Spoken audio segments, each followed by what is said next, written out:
All right, we're mixing things up a little bit this week and doing our weekly breakdown a little bit different. I've got some really cool things to show you. Stay tuned. This week's weekly breakdown is coming right up.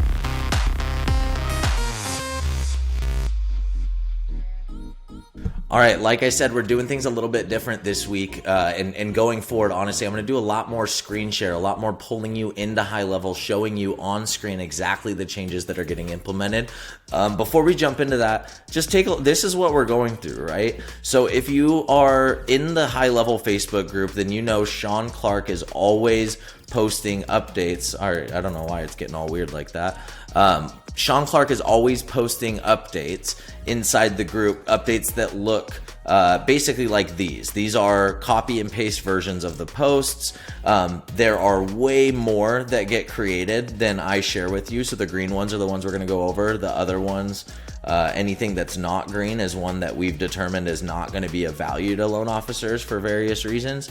And again, if you are an advanced HighLevel user, then I highly recommend tune into Sean's breakdowns. He doesn't call them breakdowns. Sean's updates inside the Facebook group. There's probably, I mean, as you can see, this is 1 week, so 21 in a week. If you're an advanced user and you're worried you're not seeing everything here, by all means, tune into that. Really cool information comes through there. However, it's a lot to keep track of. It's a lot to keep track of even for our team who is dedicated to this. And so what we do is we're going to filter these. We're going to pick the ones that maybe are we see being way more relevant to our clients, or ones that are specific for the mortgage industry or not specific for agencies.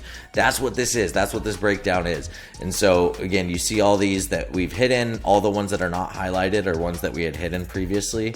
So of course now I got to hide these again so that I can do the breakdown. Okay, so our first update, the email statistics dashboard. What does this look like? Well, the first thing that you need to know, you need to have this enabled in Labs. So another benefit of me being on here doing a screen share, I'm going to show you Labs again. So in any one of your guys' accounts, if you go to settings, you should have a setting here that says Labs. If you do not, it is likely that either A, you are an agency that hasn't enabled beta features. I'll show you what that looks like. Or B, you are a sub-account for an agency that has not enabled beta features. If you are a sub-account for an agency that hasn't enabled beta features, then you are SOL unless that agency decides that they want to allow access to those. What does that look like in the agency view? In the agency view, if we go to, oh, no, it's going to be under settings. It's going to be company settings. And it's this one right here, this drop down, beta features. Okay. So like I said, if you're an agency and you don't see access to that inside of your sub account, access to Labs inside of your sub account, you need to go there. If not, if you're a sub account and you don't have access to that, sorry. Join Empower. All of the lab features are available to everybody as soon as they're available at the agency level when you're with Empower. So if we look at this, the only one I don't have enabled in my account is this connect multiple GBP pages to sub accounts. That's because when I do that, it gives me this warning that says it can't be disabled after enabling. We're 2 months out. We have no use case for this, so we just haven't enabled it yet. But other than that, everything else is enabled, and we try to make a habit out of staying in here and enabling that. Email Builder Dashboard, that's what we're looking at here. This Email Builder Dashboard, what does this look like? Well, let's check it out. We're going to go to marketing, we're going to go to emails, and we're going to go to campaigns. Okay, now if we go to statistics, this is all brand new via that lab feature. So enable the lab feature, and then you can come in here and you can look at the email campaigns that you're sending and break them down. Open rate, click-through rate, and then obviously for this is where it doesn't get applicable, or where it's not applicable to loan officers, is this revenue one, at least for right now. I think this is pretty advanced level attribution that only maybe Rocket Mortgage has something like this in place, where they're tracking revenue on a per email basis. It's really tough. Attribution's tough in the mortgage industry, obviously. So anyways, that being said, this is our dashboard. You can change between last 30 days and last 7 days. I imagine we're going to have customizable dates for this at some point soon. You can show your statistics and numbers instead of as a percentage.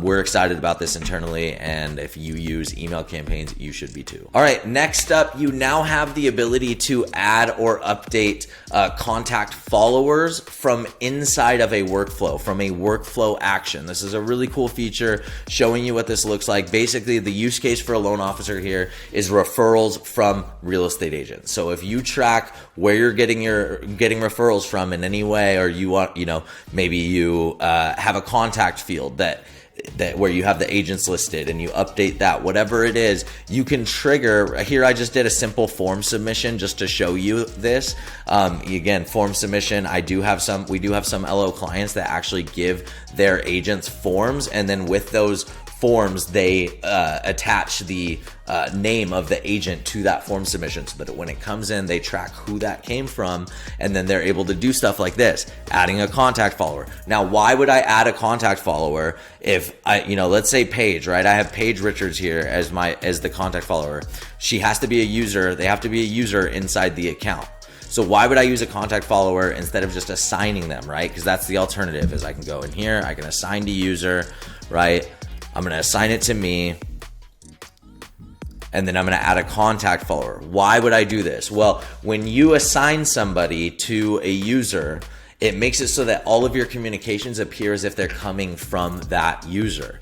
Now, you don't necessarily want to change this just to allow your agents to see what's going on with the referrals that they send you. You don't necessarily want to change how that behaves. You still want to be able to assign the contacts to a loan officer, but then maybe you want to allow that agent to see what's going on with their specific referrals inside of your HighLevel account. Well, you can create them as a user, like I did with Paige, and then you can come in here, you can add them as a follower. Now, you need to, in the user settings, you'll want to make sure that they only have access to their assigned data, but as long as they only have access to their assigned data and you don't assign anything to them, they'll only be able to see the contact that you've assigned to them as a follower. So that's really cool use case, I think, for loan officers with the contact follower feature, and now you have the ability to manipulate that from within workflows, whereas before it was completely manual.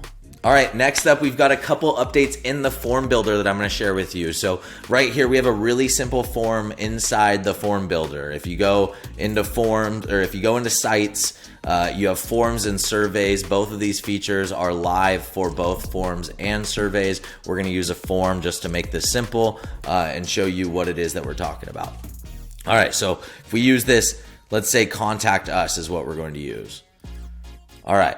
So now we have the ability, when we add an email field to this, we have the ability to click this button, validate email. Now what that does is it makes it so that there's this button that they have to press in order to move forward with the form submission. So they press this button, it emails them a code, and then it opens up a text box requiring them to fill in that code in order to move forward. So guys, this is not something that you would use for lead generation unless you're maybe unless you maybe have an issue with people providing really bad information all the time. But this is a very high barrier to entry. This is something that I would see using more as allowing maybe a document upload or something like that, right? Or a referral submission, or somebody claiming an offer that you have, like let's say you run a raffle, right? Or you run some sort of giveaway or something like that, or an open house. Oh gosh, guys, open house, that's the one right there. I just thought of it on the spot, right? Open house,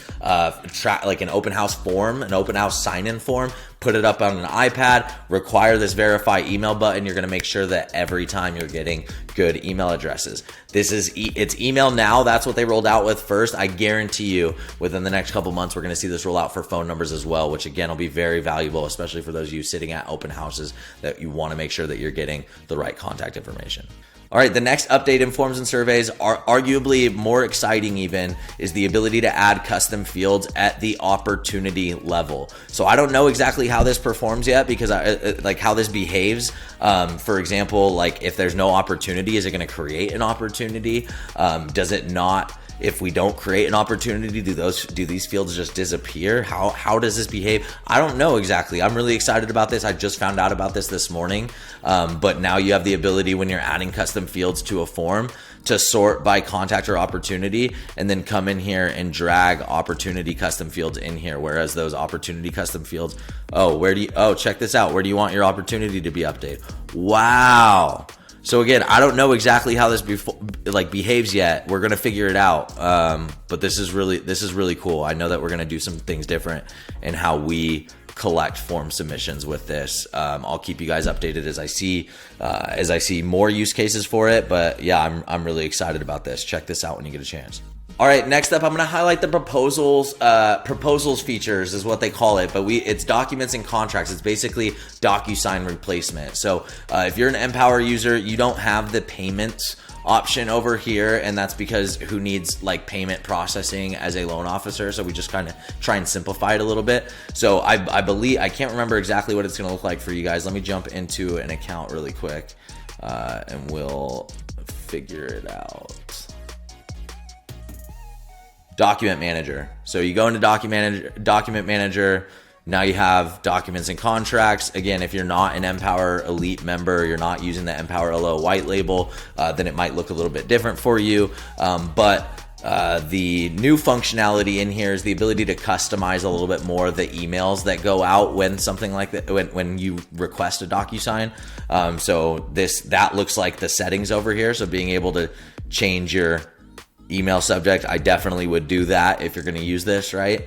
So this is going to be customer notifications, team notifications, etc. The product invoicing doesn't apply. Really easy to do this though. I was playing around with it a little bit ago. If we come in here, add, what is it? I don't even know what this is. All send market. That's a PDF. What are we doing? Let's go here. Upload that. By the way, this is free. This is built in. DocuSign is ridiculously expensive and a pain in the ass to work with. And so this should be a really quick way for you to save some money if you're using DocuSign. But you can come in here. You can add different elements, different blocks. You can add an image in here if you want to. You can add text, obviously, table, product list, your signatures, dates, initial fields, right? This is what I was talking about last week, being able to drop an initial in here for an updated LOE or an LOX. Being, updated 1003, whatever it is, upload your PDF, drop your initial box, send it out. Really easy, really cool functionality. If you're not using it and you're paying for DocuSign, you're wasting your money, wasting your time. Check it out. All right, our last couple updates don't require any sort of screen share, so I'm going to run through those really quick. First one is that automatic sub-account transfers are now live. So what does this mean? Before, in order to transfer a sub-account from one agency to another, you had to go through HighLevel, go through this drawn-out process that could take a while, depending on how long response times were with support, how engaged the people that were doing the transferring were. This is now apparently fully automated. We haven't tested this out yet. We will do it soon. We do these all the time. If you don't know, as an Empower Elite member, you actually get the ability in our terms and conditions. It spells it out. You get the ability to transfer out your sub-account that you create with us over the time you're with us after you've been a member for 3 or 4 months, one of the two. I can't remember exactly what it is. I think it might have even, I don't know, 3 or 4 months, one of those two. Look it up. It's in the terms and conditions. It spells it out there. You get the ability to transfer those out. So we've done those. We've also transferred people's sub-accounts from other agencies into us. So this is something that will be a benefit, I think, to everybody. We're excited about it. I will let you know how that goes. All right, next up, we have a sneak peek for a feature that we're excited about. So we usually don't share the sneak peek stuff because we have so much other stuff to talk about, but this one's really cool. This is the ability to trigger workflows off of Facebook comments on your business page, Facebook comments inside of your groups, as well as Instagram comments. Being able to trigger workflow actions like commenting back and DMing. These are going live inside of the social planner soon. I don't know how soon, but the fact that they're talking about it right now, I would imagine that we should see it in beta within the next month. So stay tuned. Really exciting stuff coming around the corner with Facebook and Instagram integrations. All right, guys, that's it. I imagine that this is going to be more long-winded than usual, but I hope that it'll be way more valuable than usual. Expect to see more of this. We want to be spending more time inside the platform with you guys, showing you these features instead of just telling you about them. If you have any questions, concerned, if you liked this, if you didn't like this, if you like the old format, whatever it is, please reach out. We want to hear from you. But until then, thank you so much for watching. Stay tuned for next week's weekly breakdown, and we'll see you at the top.